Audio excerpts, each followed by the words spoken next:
God cannot interfere in human free will. So we decide what kind of birth we want to take. What are the lessons that we are going to learn? What you and I are calling suffering, that there are so many things happening, these souls are so happy because they are being liberated and they are burning away their previous karma. 2025 to 2029 are years that spiritually the earth is ascending. And we all have chosen to be born here. How interesting. So if you are experiencing not getting a job after hundreds of trials, it is not that you must have eaten hundreds of jobs in your previous life and therefore you are facing it. It's not so victimized as well. Before you actually land a job, maybe you didn't have gratitude. If you feel that karma is delaying your gratification, trust me when it happens, and I'm getting goosebumps as I'm saying this, it's going to be so beautiful that you will not even be able to bear the intensity of the happiness that is there. Children who are born in 2025 onwards, this is the beta generation, are only a generation of angels coming in. And what about forgiveness? Does forgiveness also activate the whole karma cleansing? Forgiveness is spoken about so lightly. It's one of the most abused words in the spiritual domain.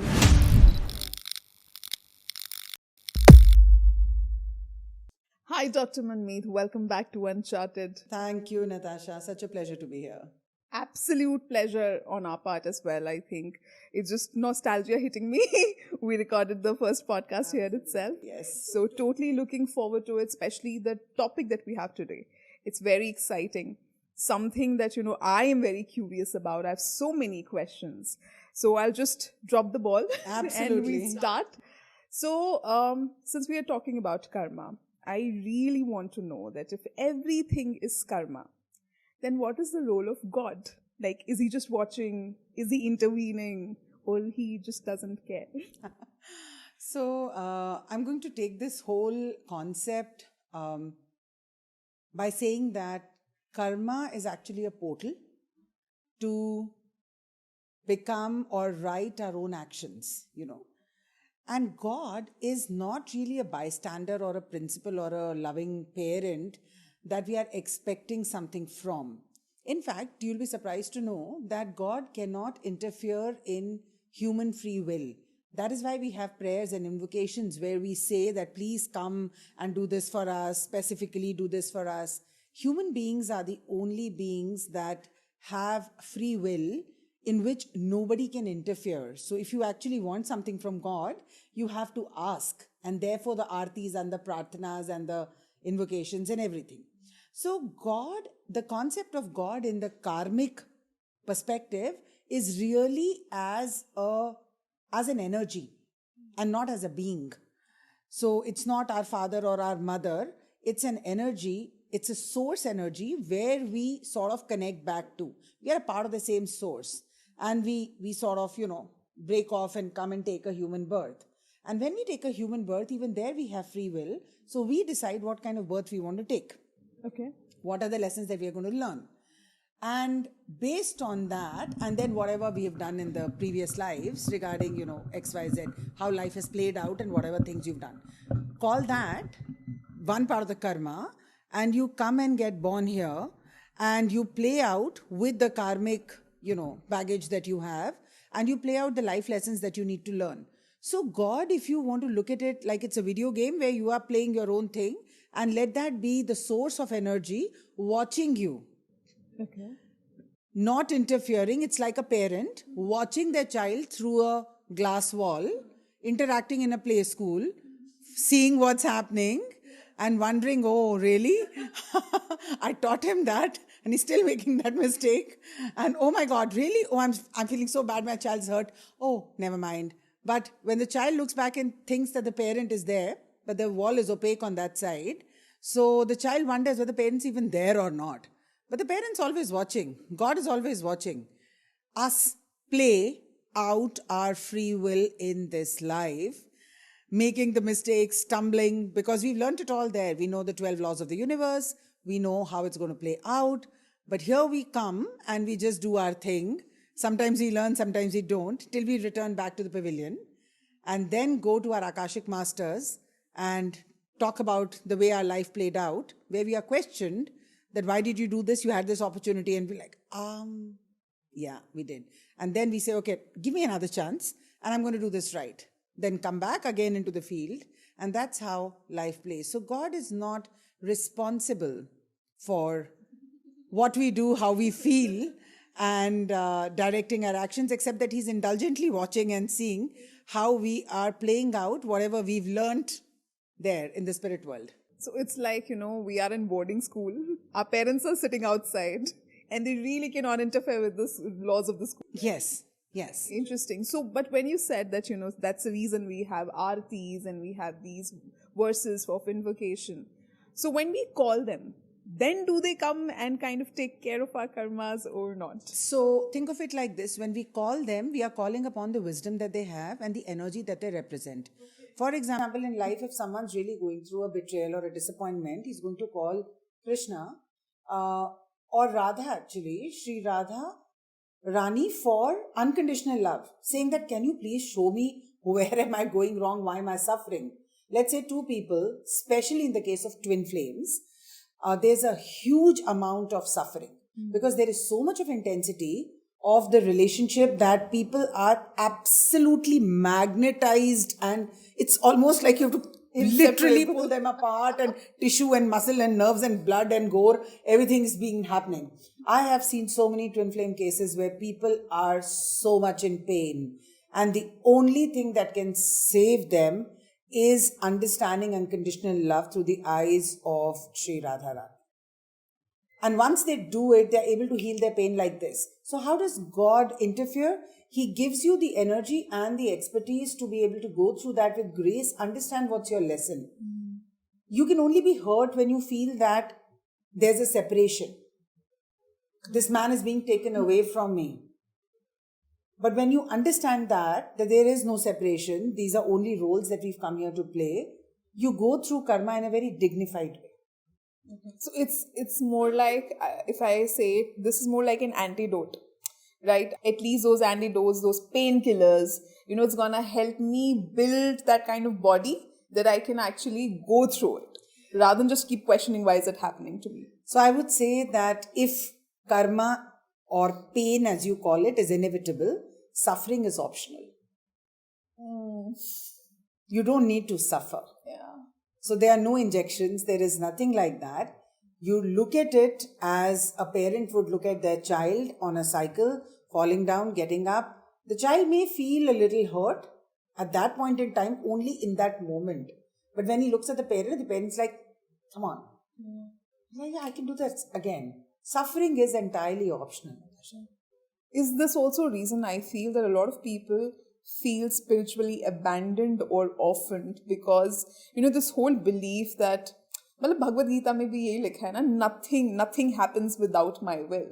And we very conveniently place everything on Him. So I feel because of this, a lot of us feel very spiritually abandoned or orphaned. And like, if free will exists, help me understand that I think whatever we do, of course, we are the ones doing the karma and we are the creators. But everything we do, even if we are doing something bad, if I don't have the realization that what I'm doing is bad, right? But the karma is still recorded as bad karma under my name. Is that so? No. So I'll take you back one step and Sure. Let's talk about karma at 3 levels. Okay. One is the prarabdha, one is the sanchit karma, Right. And one is the kriyaman karma. The sanchit karma is a warehouse of everything that you've ever done. All the lifetimes? All the lifetimes, and there are all kinds of boxes lying there in the warehouse. When your soul goes back and decides to take a new birth, it decides that, okay, fine, now in this life, I'm going to play out this box or these 2-3 boxes I can carry, I can't carry anymore. So what we bring into this life and what is highlighted in this life is your prarabdha karma. And what you're creating right now, like we are creating right now, is what we call the kriyaman karma, which is the current karma that is going to affect our future. Okay. Now, in spirituality, there is no right or wrong. There are only choices. And there are only consequences to those choices. Even in quantum physics, that's what they say. Now, your question is that if we are doing something now, which we think is not wrong, will it get recorded as a bad karma? Let's go to the example of the terrorist attack that happened early this year. Right. Okay? Now, for those people, if they truly believe that what they are doing was bad, not bad, Yeah. they didn't do it thinking it was bad. They did it thinking that they are justified in doing so because of the conditioning that they've had, which told them that you are the warriors of bringing peace and light into the earth. We are looking at it as an act of terrorism. They are looking at it as an act of good things, or let's say light, or bringing peace or justice, or whatever they may have thought. Now, in their mind, they are not wrong. In our mind, they are wrong. So, what is right and wrong? So, will their karma be recorded as wrong? Yes, because karma laws are as close, or let's say the closest to nature. Okay? So, nature's biggest value is what? Balance. So anything that is out of balance is sort of Eliminated. incorrect, right? So whenever someone does something, unless they have a realization that it is bad out of their free will, if they die thinking that what we did was right, they will go back into the Akashic records, understand it from the guides about a choice that they made. Now here, they could have had a karmic contract with those people. It could have been a Rinanubandh. A Rinanubandh is a contract that binds two people that come into this life, sort of an eye for an eye, which is not so much the way I look at karma. I don't think it's so black and white that, you did this. But there are some relationships where you are bound to suffer exactly how the other person did. Really? Yes. So, some cases, not all. So, in these some cases, so one doesn't know. Actually, they say that the depth of karma can only be known by God. Some people say the Guru knows it, but I don't agree. Only God knows it. Why? Because there are so many records, So that's what the Akashic records talks about. It talks about Chitragupt being the guardian of all these records. Now, let's say this person went back and we are saying, he's created terrible karma. Now, definitely the act of killing somebody from a Kriyaman karma perspective is that in his future, this is going to come back. But what if this was already a repercussion of something that the other person had done to them in their previous life? Right. So I'm not saying that is how it has played out, but this is a possibility. So, Natasha, whenever we look at life or karma or any other concept, the only thing to remember is that possibility is what will take you forward. There is wherever there is a end of the road or a conclusion, that is the end of possibility. We live on the earth, okay? Earth is a third dimension. Earth is the place where the cause and effect work out, okay? This happened, so this will happen. Every action has an equal and opposite reaction. The moment we leave the cause and effect and go into the fourth dimension, which is the dimension of unconditional love, you will realize that everything becomes a possibility. There is no eye for an eye. There is no cause and effect. Which means in simple language, when we raise our vibration, we are able to raise our karmic understanding. And that is one of the ways that we also dissolve karma. So raising my frequency is one, like you said, is one of the ways that I kind of cleanse my karmas, right? Yes. But you said something very interesting that, it's a cause and effect, right? That you did this is how it happened. And exactly what I was speaking to you right before we started the podcast, that, when we look at karma like this, that aapne ye kiya hai, to aapko ye mile, I find it very masculine in its approach, that, it's very firm. It has no room for any faltering happening, right? Which kind of takes away the whole feminine essence, because feminine is more fluid, more possibilities. More possibilities. Yes. So, according to you, then what exactly is karma? Like, where does it fall into? Where does it fall into? Like, is it more masculine, more feminine? How does it happen? Very little part of karma is masculine. There's very, very little part of karma, let's say only 5%, that is like an eye for an eye. Okay. And that is because of a curse. Like, for example, I had a case where a woman had a child who was, the child was born with a huge scar on their belly. Okay. And the child would keep crying, touching it and keep crying, touching it and keep crying. And the doctor could not understand, because neither was the mother suffering from anything, neither was the child suffering from anything. And the child had to become 4 to 5 years for the doctors to really do some invasive tests to find out what it is. Sure. And they were just not able to. And the child would just cry at a particular time in the night holding that, because it was burned. We had to wait for the child to, grow up to tell us what's happening. And when we opened the Akashic records, the family Akashic records, we saw that there was a lady in their family who was burnt alive. And she said that you guys will not have children, or the children who will be born will die until one girl will be born with my pain. And you will know what it means to burn. Okay? So this happens very rarely. And then we cleanse the records and all of that. It took about a year and a half. One of the myths that people have is, karmic clearing just happens. We go for a session and it happens in the next day. Maggie noodles. And it took a lot of time. It took lots of things. But the child now has the scar. The scar is now fading away. The child is 7 now. And now it's going, it's cleansed and all of that. And part of that curse may be played as her never getting married again, but we'll come to that later. So whenever you say that there is no room for femininity or possibility, I think only 5% karma plays out like that. Okay. The rest of it has a possibility, has a probability. There are ways to sort of go through it. Okay. Although there's a part of karma that you need to experience, but the burden can be lighter. The whole point that, there would be 4 yugas, there would be Satyug, Treta, Dwapar, Kalyug, right? And the fact that the Kalyug will have so many bad karmas, like the world would literally reach to that abhorrible ending that God himself would have to come down to earth. This was all scripted by him, right? In a way, right? So when he's already written that there would be so many bad karmas, obviously you need someone for execution. But then the karma lies on the mediums who are doing it. So this is one way of seeing it. Yeah. I think if we stick to God being the energy and watching things. So for example, when it is night, then there's a dark night, darkest part of the night, and then there is a day. Or let's take a human being whoever is born, goes through, the whole cycle of this thing, and then towards the end suffers a lot and then dies, or maybe has disease and then dies. Everything that starts needs to have an end. That is how, the world is created. Things start, then there's a cycle, and then it ends. That is in any case naturally going to happen. The yuga will start, the yuga will end. Something will start, it will end. Now your soul needs to ride the wave. Which wave do I want to ride? Do I want to ride the wave in which it's ascending? Like for example, 2025 to 2029 are years that spiritually the earth is ascending. And we all have chosen to be born here. How interesting. We have so much of free will that we decided we wanted to be born here.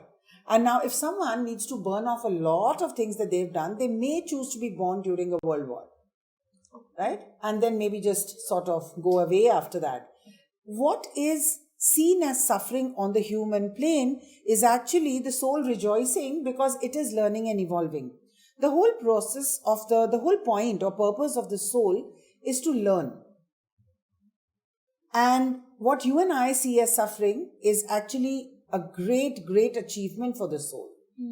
It's like you may think that, someone with a bullet lodged in his thigh, the mother will say, and he's an army guy, the mother will say, oh my God, my poor child, but the world will see him as a victorious person. He's going to see himself as a hero. So there are always different ways of seeing it. So what you and I are calling suffering, that, there are so many things happening, these souls are so happy because they are being liberated and they are burning away their previous karma.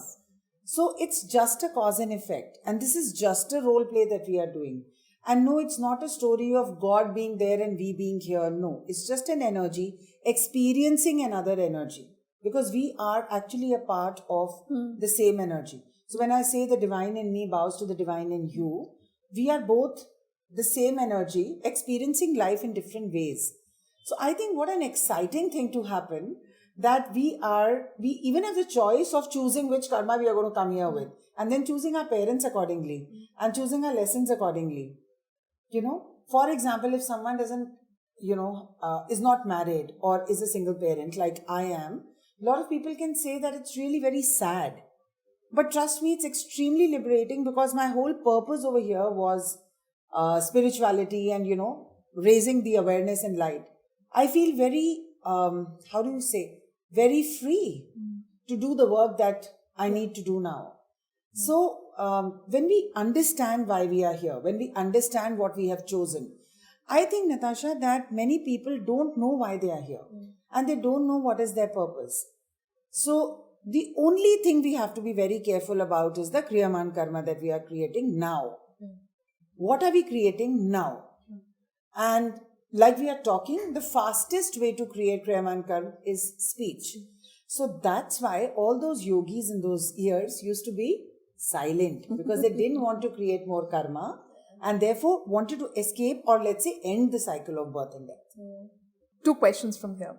One is that me even going into that contemplation that, it's on me how I look at it, and this can be good, this can be bad. That is also because of my karma. Like, can I get this realization? Can I come to this point where I feel that I'm responsible for my actions and I need to do it in the right way? And what I understood is that God is just the energy. You just basically take the downloads, insights, and wisdom from Him so that you can navigate through life, right? But can I come to that point if my karmas were not like that in my lifetimes so far? Can I reach to that point? That is a part of free will. Okay. It's a part of conditioning. It's a part of, but yes, if you have chosen your prarabdha in such a way that you are surrounded by darkness or by, dark people, or the circumstances around you, people are not very evolved, still it's a free will. And that is why the concept of God exists in every religion, because that always is there, always is light that we can follow. Again, it's our free will, whether we want to believe in it or not. And it's not a realization, it's an awareness. And the awareness is far easier than realization, because realization takes, a lot of work. But awareness is there. So in all religions, people will say, bow down to God before you go to an exam or whatever. The triggers and the signals are always there for everybody. Some people will say, I don't want to, what can he do? In any case, last time I asked him for something, it didn't happen. Because again, you're looking at the concept of God as someone higher than you who's able to do something. It seems like a transactional relationship. I will fast on so many days and this is what you will give me. I will give you 500 rupees, 1000 rupees rather than 10 rupees and this is what you'll give me. What is it that we can offer God who takes care of 3 worlds? What can we give to a temple of Lakshmi and Narayan that they don't own already? There's nothing we can give, right? But we look at God as a transactional relationship. But still there is a concept of God. And still there is a concept of hope. So no, even if our karma were not good in a previous life, the choice to believe in the light or do something about it definitely lies in this birth. And what if someone, without that motive of that I'm worshipping you so that you can get me this, they are not devoting themselves to God because of that. They're just saying, okay, listen, I understand this must be my karma. I understand that I must have done something. But I need your wisdom. I don't even need your wisdom. I just want you to tell me that you're here for me. You're kind of holding the ground for me. What if, they don't even get that? Like when they feel it, because it's all about vibe. Like God is not going to come to you and tell you that, hey, I'm with you, right? Correct. You just go, I think in the world of God, you just go by the vibe and how am I feeling, and I feel very happy, I feel very supported. But if you do not even feel supported by Him, then is it karmic? Feeling supported is again transactional. I believe in you, you make me feel supported. Right? It's again transactional. We are again looking at God from the same perspective. But isn't like the bare minimum that we would want from God, that okay, I want to feel it. So first of all, let me tell you that there are signs all around us. We just have to ask for a sign. And anyone who's watching this podcast, I would like to tell them, there's a very nice book by a lady called Pam Grout. Okay. She's written a book called E Squared. E Squared. Yeah, it's a very small book of 21 experiments that you can do with the universe. Wow. So this question is proof of the pudding is in the eating. Please go buy that book, download it, listen to it in Audible. You will get signs. This is first thing. The thing is, the human mind doesn't want to believe the signs. But I had a very interesting thought on the thing that you just said, that if this is my karma and I have to face it, then can God just give me a sign that He's with me? My question is that are what we are facing all a result of our karma? No. Some of it is lessons that we've come here to learn. So if you're experiencing not getting a job after hundreds of trials, it is not that you must have eaten hundreds of jobs in your previous life and therefore you're facing it. It's not so victimized as well. These are opportunities for you. Probably your lesson in this life is courage or resilience, and you need to go through 20,000 opportunities before you actually land a job. Maybe you didn't have gratitude, or you want to practice gratitude in this life. Okay. So at that point in time, definitely your Shani Mahadasha will be going on, which slows everything down. And therefore, that could also be a lesson. So everything that we go through in this life is just not a result of our karma. It can also be an opportunity that we need to understand and say, oh, it's like going to class 4th from class 3rd. Not every teacher who will come will only repeat the lesson you didn't learn there. There are some new subjects also. True. So maybe what we are facing is just not karmic. Maybe it's exciting and we have to see. Human beings always perceive effort and delays as a karmic punishment, but that's not always true. So I'm aligned with what you said that God sometimes he will not give you a sign because he wants you to build that resilience from within. Aligned. But again, I think coming back to the same point, that then does karma count into all of those factors that make person choose something or do an action? For example, I think sometimes people can be so much, they might be facing so much of challenges, or they can be struggling so much that they might be on the brink of falling into depression. They might be, the result of the kind of conditioning they've had. They might be a result of how the lineages have, been in their family. So when we look at something, I feel karma looks at that, okay, what you're doing right now, right? Because that's how we are creating our karmas. But then what about all those nitty-gritty factors that also come into play that makes a person choose something? Karma will land you at a place. Okay? It's like a car that has brought you to a place now. Right. There's a building there, there's whatever. So whatever you've done will bring you to a place. Now this place is a portal. You need to understand with free will, what do you want to do from here? Right? One, you could sulk, be in despair and say, oh my God, where have I come? Or you could say, I'm again and again brought to this point. Something is not right. Or you can call God from there. Or you can say, I'm not understanding what to do right now. Let me just sit and think about it. There could be many options. What a person does, the way your parents have behaved, your conditioning, your ancestral curses, your lineages, your other factors, your colleagues, your co-workers, the podcasts you watch, everything is created an impression in your head and you find yourself in a spot, literally or metaphorically. Now, once you are in that spot, that's where karma can get you till. Okay. Now, from there, your free will starts. Okay. Now, you can say that free will also will be something that we've learned or conditioning. Okay, fine. But you can get out of that place. Or you can choose to be there and again think that I'm there. For example, someone is, let's say again, not getting a job. Or let's say someone is not getting married. Or someone's not having a child. Again and again they conceive, they are brought to a point that the child is either aborted or miscarried or something happens to that child. So karma will bring them again and again to that point. Now the question over there is, how can I look at this situation differently? Why am I coming to this again and again? What can I do differently here? Because karma is also a doing word. So your prarabdha may bring you to a room or to a point. Your kriyaman karma is a free will that you can create. Okay? And as far as God is not supporting us, God is always supporting us. If you're not feeling that vibe, chant mantras. Okay. Don't try to meditate. When we are already in depression and we are already feeling very down and out, that is not the time to meditate and go further down, because you may have even more dark thoughts or may have so many thoughts that you cannot meditate. At that time, choose mantra. Choose mantras, choose Om to cleanse yourself. Do it at least 108 times every day, twice a day, thrice a day. Choose breath work. Breath work is going to get oxygen into your brain. Your brain is it's just going to open up and think of possibilities. We just think, our parents said, deep breathe, it's okay. No, there's a reason. So you can change the physiology of your blood and actually get out of that very dark and depressing situation and not wait for God. Maybe God is telling people through this podcast, for the people who are listening, that please do breath work and mantra chanting to get out. Maybe this is the signal that He's giving to all the people who are watching this, So God will tell you through a song, through a podcast, through a written verse, if you open the Bhagavad, something God will tell you.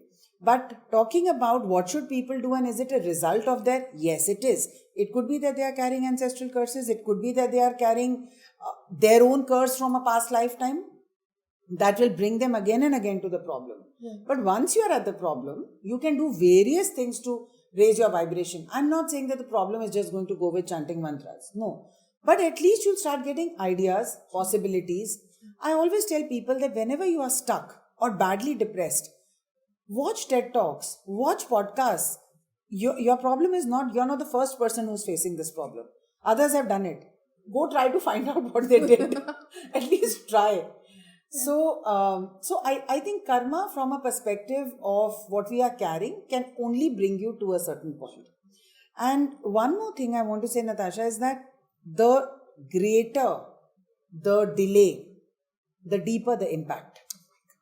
Right? Yeah. So if you feel that karma is delaying your gratification, trust me when it happens, and I'm getting goosebumps as I'm saying this, it's going to be so beautiful that you will not even be able to bear the intensity of the happiness that is there.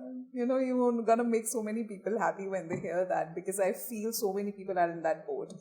In fact, what you said to that point, then is, for example, like you said, that, you know, you might be facing hundreds of rejections, you might have tried hundreds of business ideas, nothing worked. Is doing hard work is also karma cleansing? Yes. Work, when you do hard work, or when you do work that is, I call it the meditative work, where you're just doing so much, you're working so hard, you're trying to accumulate knowledge. Okay, fine, maybe you didn't clear the exams, but the process of studying for that exam, or the process of going through the ideas with all those late nights and all of that, the result is different. But while doing that, you're burning your previous karma. So whenever we do hard work, whenever we do work that is, you know, keeping all our senses engaged, focused towards a particular goal. That is why Shri Krishna says that, you know, don't worry about the outcome. If the outcome is not coming now, it will come. वो आज नहीं तो कल होगा. It will happen, right? So hang in there. It's not going unnoticed. The efforts are not going unnoticed. There is, but only when you reach a certain point will it topple, and, you know, you'll start seeing it. You don't know. You may be very close to it. So just continue, do your, and in any case, whether you or not you see the results, and I can guarantee you, we are not going to be, you know, kept away from the results. But the solace in doing it is that you're also creating a beautiful future for this life and for the rest of the lives to come. That is true. That's true. So one question related to kind of, you know, it kind of with astrology, that, you know, when you go to an astrologer, they would tell you, acha, aapko na ye line leni chahiye because your planetary alignment is like that and you should not go for this. Sometimes we've seen people who go against it and they're like, no, this is what I want to pursue and I'll do it no matter how much hard work it takes, right? And they do the hard work. We have also seen that sometimes people get it because they've done so much of hard work, but then it kind of goes away also. And we've also seen that they definitely get it and they sustain it also. In that case, what I'm trying to ask is that sometimes is it easier to kind of go with the flow because that what is aligned with you, just follow it, or that I have done so much of work. The point, जैसे हमने अभी बात करी कि आपको rejections मिल रहे हैं, तो क्या वो is that thing meant for you? Are you like kind of doing the hard work at the wrong place because you're still doing the hard work, or you should like pivot? Or is it that you are kind of building blessings for the next lifetimes? Beautiful question. I'll answer it at 2 or 3 levels. Beautiful. The first thing is that destiny is not a watertight compartment. Okay? किसी पत्थर पे नहीं लिखा कि आपकी जिंदगी में क्या होगा. Contrary to popular belief, there is a lot of flex there. There's a lot of possibility. Your femininity comes there. Your free will comes there. And free will always supersedes destiny. So yes, what the chart will tell you is where your strengths lie in this life. You want to build a separate set of strengths? Go ahead. This seems to be that here you'll do 30% hard work, 70% fate will support you. But that may not be what you want. So while you can enjoy it, you're saying, I'll just take a more difficult subject. Let me go there where 70% hard work is required. 30% I'll get his blessings and it'll happen. So that is how it is. People can tell you where your strengths lie. It doesn't mean that it lies in a particular direction. For example, my strength is expression and my strength is intellect. I have used it in so many years in the corporate world in different ways. But if somebody was to tell me corporate is your game, that is not right. You have to tell the person, this is your strength, use it. So in Akashic Records, we always tell somebody, this is your soul strength. Okay. This is your current life strength. Okay. Now go. Figure. This is one. Second thing you said is that sometimes it goes away. Sometimes it goes away, doesn't go away because you have chosen a separate line. It's not that literal. It may go away because you are being taught a lesson. It may be a new lesson or it may be a previous lesson that you haven't detachment. learned. Yeah. Here, I want to bring upon a very interesting concept. That karma is not an action that you have performed, that you must atone for in this life. Karma is an opportunity to behave differently in this life than you behaved in the last life. So in last life, if you lost somebody to death or betrayal, then in this life, when that happens again, how are you going to behave? Because in that life, you didn't do it the right way. And what is the right way? The right way is very aligned to the universal values of balance, universal values of, compassion, allowance. Now, if a deer is being eaten by a lion, in the evening, uski shok sabha nahi hogi. The other deers are not going to sit there and cry and wear white clothes and then figure it out. It's not going to happen. Yeah. So nature understands death because it also understands renewal. Yeah. Right? So if you are close to... So what does it bring us to? It brings us actually to the tattva of Shiva, Shiv tattva. And we are literally in Savan. And what is it? What does being Shiva mean? ना खुशी में बहुत खुश, ना दुख में बहुत दुखी.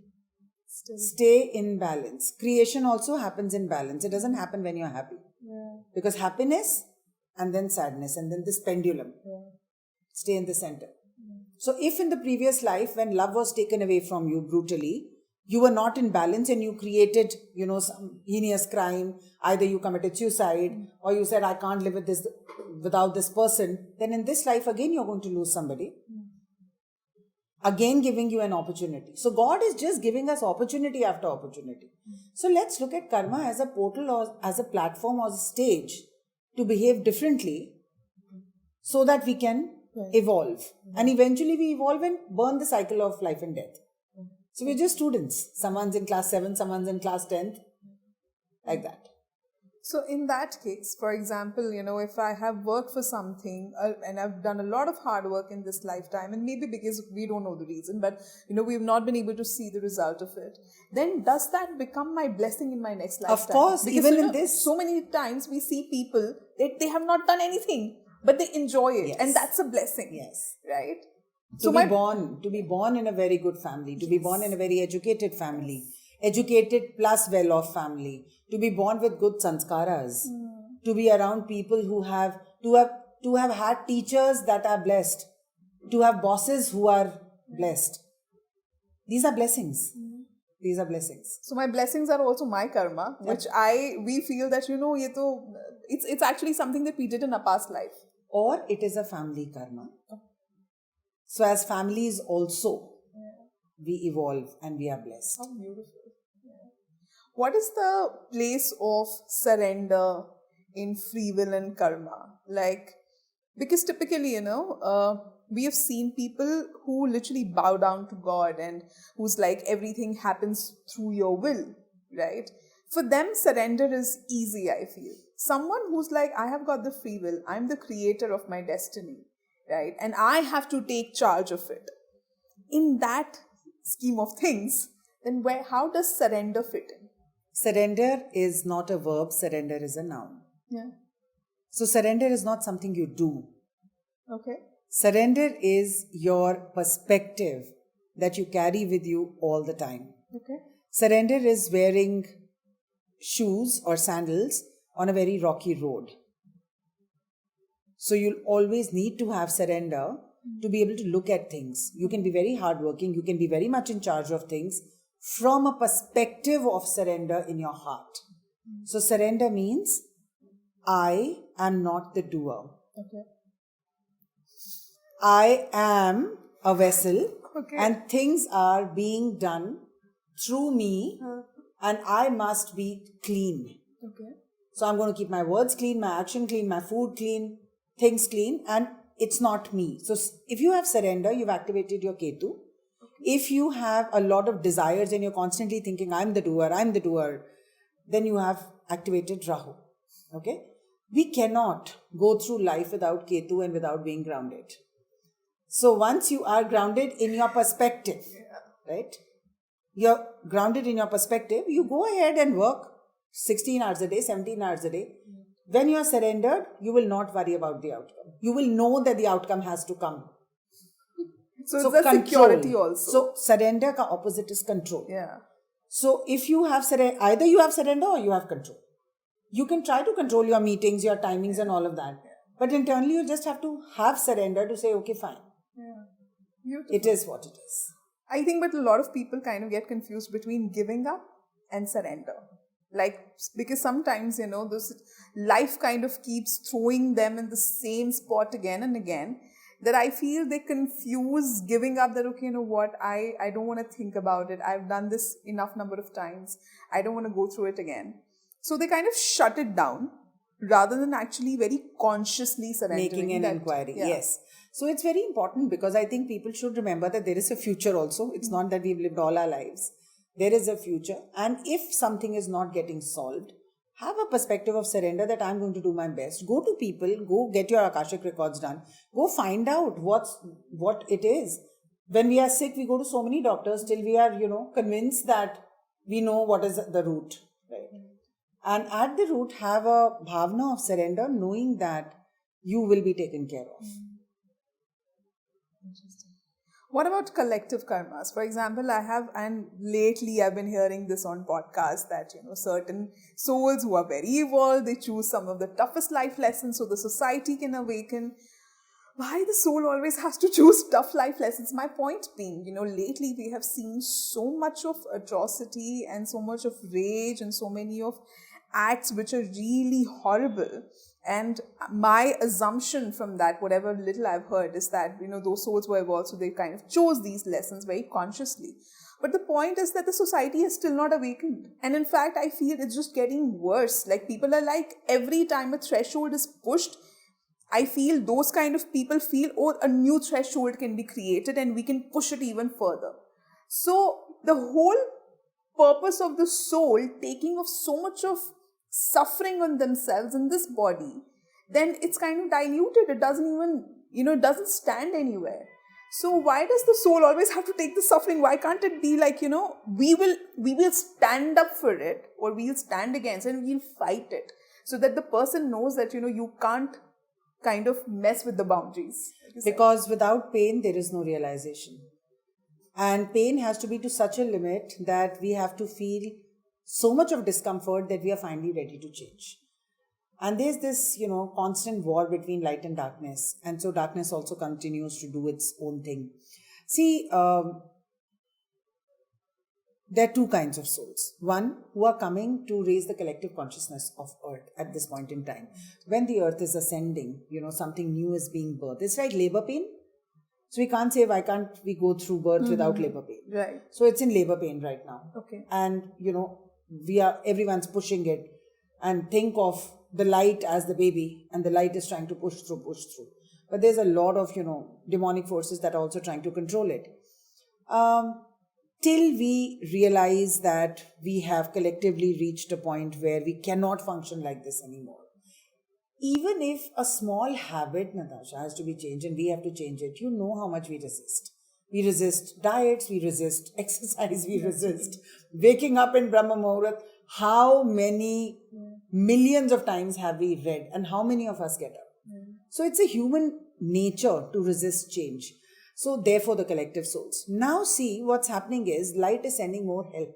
Children who are born in 2025 onwards, this is the beta generation, are only a generation of angels coming in. So they're going to be so much more conscious about so many things. You're saying, no, that why can't we just do? So we have been born at that point in time, that was required. So we have this resilience, saying that we'll go through so much and see the earth literally start to shift and we will support. So we have taken on that. Now they're the healers that are being born from 2025. All the babies that are being born are actual healers. So you will see in another 10 years how those things pan up. To your point of we are creating a new threshold, 100% we are. I think we are just at the edge of the tipping edge now, and things will shift. That is why so many podcasts on spirituality, everyone's also talking about it. Also because there's more highlight and media light on atrocities as well as dharma. Yeah. That everything's coming up. So it's just not the atrocities that are coming up. See how quickly dharma is coming up. Yes. You know, the youngsters are going to it. All the spiritual places are now full. So definitely the light is also increasing. And it is our choice. Even watching a podcast that has demonic entities in it is a choice of karma. So people who watch podcasts on horrors and all that, beyond a point. One is to get your knowledge and understand how not to go on that line. But there are some people who just keep going and, you know, doing the same thing. That's also creating their Kriyaman karma. Like I said, you know, one is from a perspective of, okay, fine, this is happening. Let's know about it and how to stay away from it. That's fine. But overdoing of anything, reading those books, watching those movies again and again, you're going to be drawn to it eventually. So, yeah. So what are the kind of karmas that we kind of inherit? Because like you said, that not all karmas are ours. Like, are we also absorbing someone else's karma? And how does it happen? Yeah. So karmically, we carry soul imprints on our DNA from our families, from our lineages. Now, one is the individual's growth. One is the growth as a family. One is the growth of a clan. And so in a tree of souls. There are different branches, and let's say different families or different clans, you know, 1 family, 2 family, 5 families make 1 clan, and similarly clans, and this is all under one tree. So roughly around 3,000-4,000 souls under one tree. And therefore, not do we only have to evolve as ourselves, and it's a natural progression that when everybody in that family evolves, the family consciousness raises. So sometimes they are just not individual goals, they're family goals as well. Okay. So family goals to evolve will also then open the family up to family curses. Okay. So either the family is going through, you know, everyone being like, come on, we need to do this and we need to, or sometimes families go into the darkness and they attract curses and misfortunes and, you know, things like that. Then the whole consciousness goes down. Then many souls have to take it up upon themselves to first come to neutral and then go up. So that family goes through a cycle of a difficult generational trauma. Okay. Like this girl that I told you about, the one who was born with the thing. Sometimes some relationships in a family can also make the family go down. And sometimes 2 people can be born as brothers or sisters in this lifetime to learn certain lessons and be the 2 brothers who took the whole family forward. So there are a lot of interplay of family, these things. But curses typically are carried on the soul DNA. So if someone says that, you know, your 7, generations are not going to see the happiness of a marriage, and let me see how this gets, and, you know, pours the holy water on them. And let's say those people accept that curse. Then you will notice there are, histories of a person dying early, or the marriages will not work, or the divorces will happen, or whatever it is. So you will see that. But can all this be let gone of? Yes. But this does bring the family consciousness down. So all the people who would go through it, like all these family members, of course, someone did the kind of curse them. But people who went through that suffering, they also somehow chose it, I'm assuming. Of course. As a family, you also take family responsibility. You know? Like in a day-to-day, also you would take. If you have a younger brother, you may be teaching him. Right. You may be helping your mother clean the garbage. Or, you know, someone will have the duty of locking the house at night. So as a family, we take responsibility. And then some brave souls will come forward. Now, for example, 2 brothers have done some heinous crime. And because of them, the whole family is cursed. Now, those 2 brothers will have to take birth again, definitely, for the individual karma. But let's say, you know, they have compassionate souls in their mother or father and say, okay, we'll be born as this. Don't worry. We are strong souls. We have a lot of good prarabdha. And we are going to, you know, come and support you. So, आपके negative marks में हम अपने positive marks लगा देंगे. That kind of a thing will give you that, you know. So while you suffer, we'll have a safety net. At least we'll have the money to take you to the hospital or like whatever. And sometimes it's really bad. Sometimes it, it can be that the whole family is really in bad shape, and then they will have to. So you do see families being wiped out and, air crashes and all of that. So that is. Okay. So is it only the curse where we absorb someone's karma, or it can be any other possibility also, apart from curse? A contract. Yeah, okay. A contract could be one, an unfinished contract, a twin flame contract, a blood oath. Okay. What is a blood oath? A blood oath is when two people are so convinced about their relationship or an idea, for example, that we are going to be, born as, the gatherers of this tribe or whatever. Everyone cuts their hand, pours their blood together. And the universe says, okay, good. This is like a double, triple sealed thing. Now they have to be born together. And sometimes it's for really good work. Sometimes people just decide that it's for really good work. So healers are born together, tribes are born together, sometimes lovers are born together. These curses are more difficult to break because the contract seems to be signed and, like sealed in a more intricate way. Language. Yeah. Sure. Okay. So if someone in the family notices that, they also have a pattern which they can spot in other family members also, and it's like a recurring thing that they've been seeing. Like and it's not necessary that it's only their immediate family. I'm talking about the Tauji maybe tha, or फिर वो मेरे grandparents maybe tha, or forefathers mein tha. But someone has been able to notice it, right? And they feel that, okay, no, this is not a good trait to have, right? So then can they take it upon themselves that, okay, individually, of course, I'm going to work on it, but can they do something so that it doesn't kind of show up in the next generations? Yes, you can start doing the work. It's like really starting with a small Scotch-Brite and cleaning a mountain, but we can still start. Okay. And starting is always a good idea. Cleaning the Akashic records of the family is a good idea. Awareness that you have to have a different this thing, and then slowly trying to make other people aware is like starting the work. Will you be able to finish it in this life? Maybe, maybe not. How many people will get influenced by your work? No idea. But you start the process. Awareness is everything. So if you can spot it and someone starts it, I think it's 50% of the battle won. Wow. Interesting. One I think it's not exactly karma, but somewhere related to karma. So, in Hindu culture, when two people marry, they say that, you're bound for 7 lifetimes, right? But we have seen some very crazy past life regression stories as well, where they were not husbands and wives in their previous lifetimes. They were actually staunch enemies, right? Yeah. Is there also a possibility that with someone that you have a relationship of respect and boundary, जिसे बोलते हैं ना लिहाज का रिश्ता है, that in some lifetime you can actually end up in an intimate relation?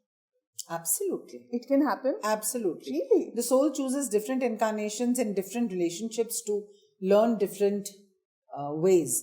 So I know of 2 brothers who were staunch enemies in their previous life, who are staunch enemies in this life, and in their previous lives they were lovers, they were gay.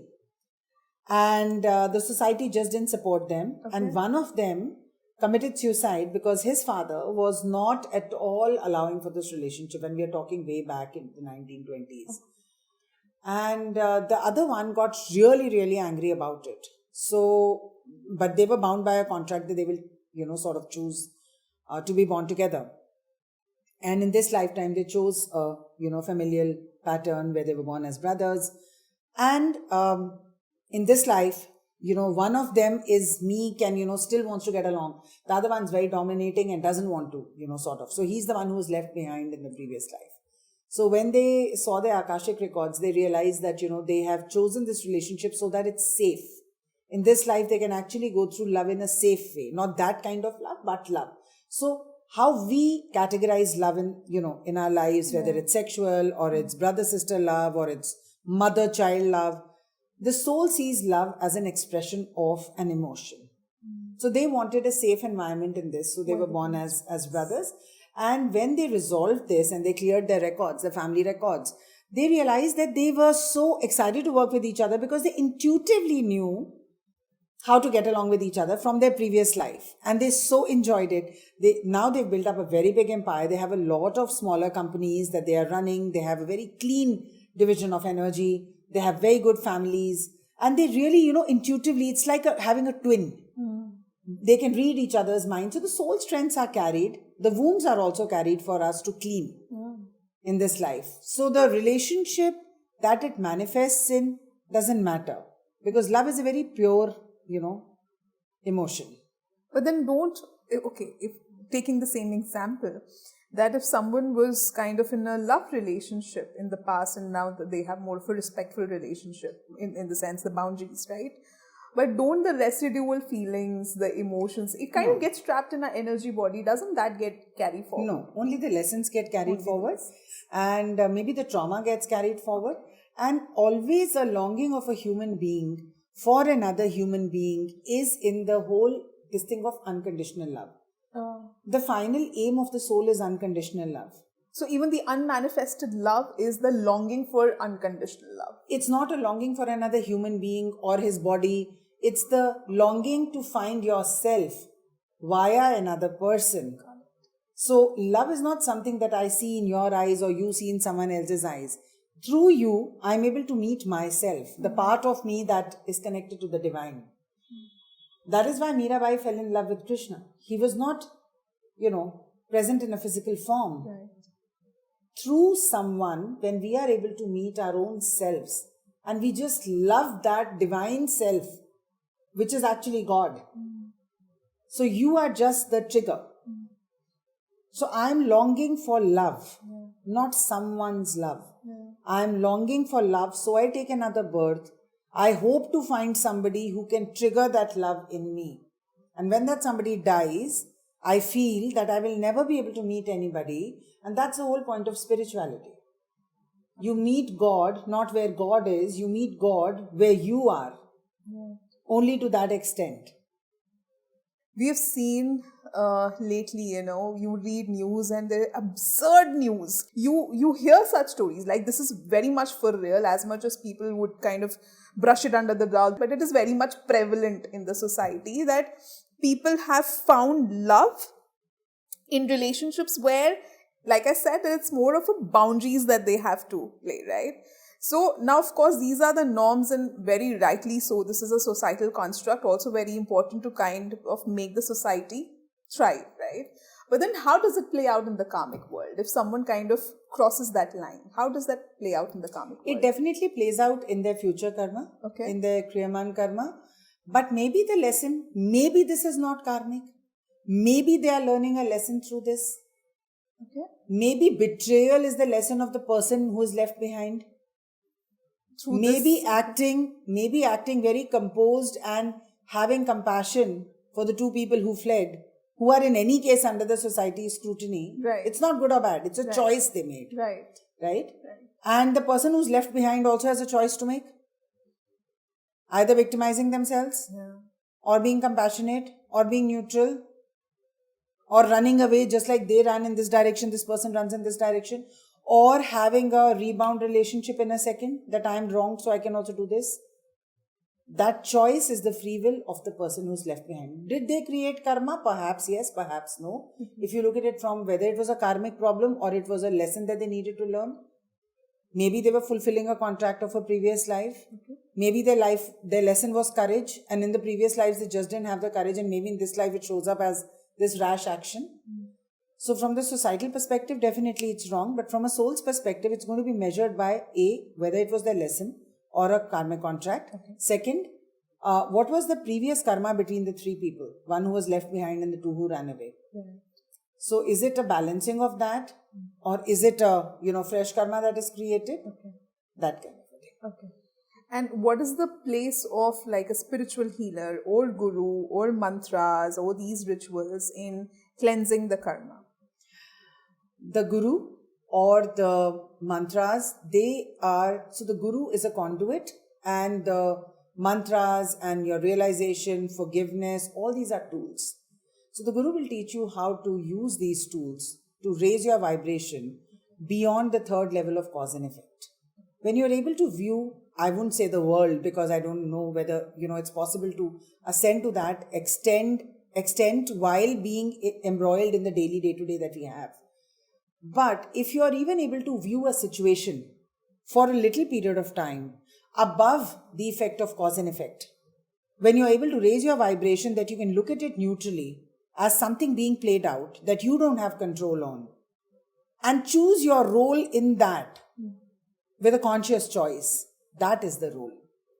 To take you away from cause and effect, to continuously not keep you in victimhood, to make you meet the divine within yourself. So when we chant mantras, we are getting the sound energy to purify our chakras. We are asking ourselves to lift higher. Sound has a direct effect on our physical, mental, emotional, astral body. Similarly, there are many other tools. Realization happens. I feel that Akashic is a very good tool for us to logically understand. See, Natasha, till we logically understand something, we are not going to be able to accept it. But a good coach, a good guru will take you there. Your own sadhana will take you there. Unfortunately, today people feel that sadhana is only about, chanting mantras. And I feel that, if God wanted us to be Alexa, going on and on and on, what is the point? He's already given us Alexa. So I think that even if you chant lesser number of times, but you chant with the right bhav. And the realization that, okay, with this mantra, now I'm getting the energy of Kali, or I'm getting the energy of Shiva. And my life lesson is transformation and burning away. So I'm with Kali. So if I'm getting the energy of Kali, am I playing that out in the right situations? That is the objective. Because when you're chanting a mantra, the mantra gets lodged inside of you. It's not going anywhere. It becomes a part of your soul construct, your DNA. But this process is not separate from this normal life. If it's becoming part of you, then it has to be expressed in the right way, in a place where it can either, elevate people, or you become an example where people say, wow, I also want to be like this. So you be a light either passively or actively, and that is the whole point. And while doing this, your karma is already burning. When you are living a higher version of yourself, when you are immersed in a higher search, when you are activating your Ketu, when you are with a deity, when you are constantly striving to better yourself, when you are playing golf instead of playing cricket. Iske saath aisa kyun hai? Isne itne runs kyun banaye? No, you're against yourself. Last time when this happened, I was like this. This time, see. At least I could think differently, even if I didn't do it differently. So when you're constantly aware, that is when karma is being burnt. I don't even think we need to focus on it as an objective. I think when we are immersed in our life's work. Purpose, work, even normal going to office, working very hard, and having that thing in your heart that I want to make a difference to this office. I want to make a difference to this home. I want to make a difference to this person, my family, my dog, my writing, my podcasting, whatever. Then I'm constantly going up. And this is being burnt. And what about forgiveness? Does forgiveness also activate the whole karma cleansing? Forgiveness is spoken about so lightly. It's one of the most abused words in the spiritual domain. It's not easy to forgive. Yeah. It's not easy to forgive. I personally feel very few people can forgive. But it's extremely important to start that journey with awareness that we have nothing to forgive. That everything that has been played out is either a karmic plan or is a lesson for you, either which way you attracted it. And that someone who's wronged you is playing a role. So I think instead of looking for forgiveness or trying to be the bigger party who does the forgiveness, why don't we look at it from a lens of saying, was it wrong? Yeah. Was it here? I mean, certainly it is not random. How can I look at it differently and not as a victim? How can I look at it, not that why did it happen to me? How can I look at it today that the nature of that situation changes? So in my workshops, I tell people, don't try to forgive. I don't think you're going to succeed. So let's send love to that situation. Because, sometimes when we think of certain situations, we're like, why did I say that? Or how could he say that? Or, it's that whole thing. We don't want to remember it. We are deeply embarrassed, either because we were there or because we said something or because something was said to us and now we feel so victimized and helpless about it. So I think let's send love to that situation and let's try to find out what it is that we could do differently, if at all something like that comes up. And if you can't have compassion for that person or for yourself, just try to neutralize it. Which is again, I think, very hard, but I think it's Yeah, still yeah, easier than than forgiving someone. you know? Yeah, I get it. Yeah, because forgiveness is again from the lens of right and wrong. Yeah. And I think that lens doesn't exist. Yeah, because it's like, I forgive. I am a bigger person. And I was wronged. I was wronged. Yeah. So there is no right or wrong. There are only choices. Someone made a choice, you didn't like it much. So forgiveness is still somewhere related to ego 100% and control. and control. I could have done this. I could have controlled it. I should have said this. Upper hand, control, power struggle.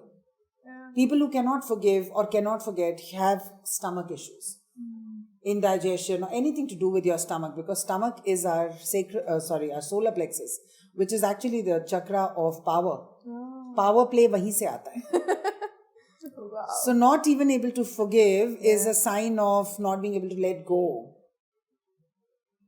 Right. So you remember, you procrastinate, you remember, you think, you ruminate. This will get tighter and tighter. Got it.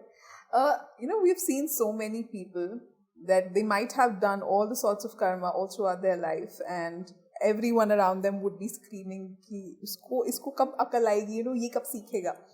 And as they age, we see in the old age, and most of the times, especially in today's time, we see that during old age, we see a lot of these elders suffering. It can be really bad health conditions, it can be some illness, something would come up, and they really have to go through that physical suffering, which I also understand it's kind of the soul chose the karma cleansing, right? But I feel that is it fair, because जैसे हमारे शास्त्रों में लिखा गया ना, निहत्थे पे वार नहीं करना चाहिए. At that age, in that situation, that when that person is really physically vulnerable, are we saying that the soul still took it up rather than taking when it could have actually borne it? It took it up at the time when the body is very feeble, very vulnerable, and now I'm ready for karma cleansing, and it's going through that suffering. Very good question. First of all, I don't think we are seen as bodies, we are seen as souls. Yeah. We are not seen as bodies. Sure. So the question of a body being feeble, etc. doesn't come in. Second, a big concept over here is of free will. You knew it all your life, you could have learnt it then. You chose not to learn it. Now in the end, you'll have to learn it. No? So Shani comes. So for many people, the last 7.5 years, the third Sadesati is when, everything starts happening. It's like all the students did their hard work in the beginning of the year. You didn't do it. So at the annual examination, whether you have chickenpox or measles, you have to go through the studies also. So we can't look at the child as a poor child there because he's already suffering with the disease. But you had all that time, you had all that awareness. Like you said, ye kyun nahi seekha? So it was being told that he had an awareness, he had triggers, but he chose not to because free will. So somewhere it has to be compensated. And we are not looked at as bodies, we are looked at as souls. There is nobody that we need to pity because everyone is exactly where they need to be. So one more question. Do our children suffer because of our karmas? Yes. Interestingly, our 10th house and our 5th house is related. 5th house is the 8th house to the 10th house, which means whatever you do in the 10th house will come back in the 8th house as a misfortune if you're doing something wrong. So when people build empires professionally or, professionally they do something, they rise at the cost of others or by doing wrong things. 5th house is also the house of children. Okay. So their children are likely to suffer. What? Yes. And in fact, there are so many cases that come to me where they come to us for the child suffering. And when we compare the parents' chart to the chart of the child, you can easily understand that the child is suffering because the father, and it takes us, sometimes weeks to get it out of the parent that, did you really do this ethically? And then he says, yeah, but this is business ethics and all of that. So of course, the boundary is a little blurred, but see how the child is, suffering. Some children are, in their sleep, they are crying. Some children have a certain condition that even neurologists cannot explain what it is. They're really suffering. Some are, getting sleep paralysis at night and continuously. And when you see these houses, so astrology tells us that if we do something wrong professionally or in the house of our karma, it comes back to us directly to our firstborn child.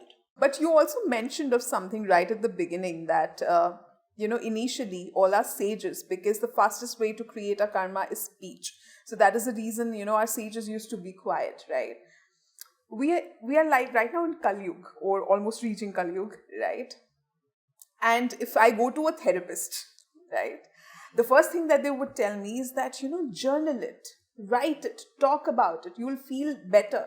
And I feel that is needed because for a lot of people, if we don't talk about it, it's like we are suppressing that emotion that can become traumatic for myself only. Yeah.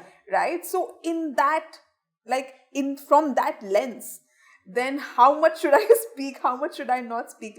Then how's karma created then? Karma is created when we are speaking ill of someone, when we are speaking negatively about a situation or a thing. We are constantly creating karma of defeat, of giving up, of maligning others and all of that. But wherever it is required, for example, if you are facing a situation where you feel that you are being abused, and abuse can be of various kinds, verbal, written, emotional, physical, then that's not where you have to think that speech creates karma. That is where you need to take a stand and you need to exhibit that confidence, courage for the process, not so much for the person that no, I'm not going to go through it. Boundaries are important, but constantly talking. Some people have this need to overshare. Some people have this need to constantly talk about, complain, moan. Those are situations where we are creating karma. So if there is a situation that you need to stand up for, or you need to stand up for yourself, there I see people want to escape. Why should we do this legal battle? Why should we do this?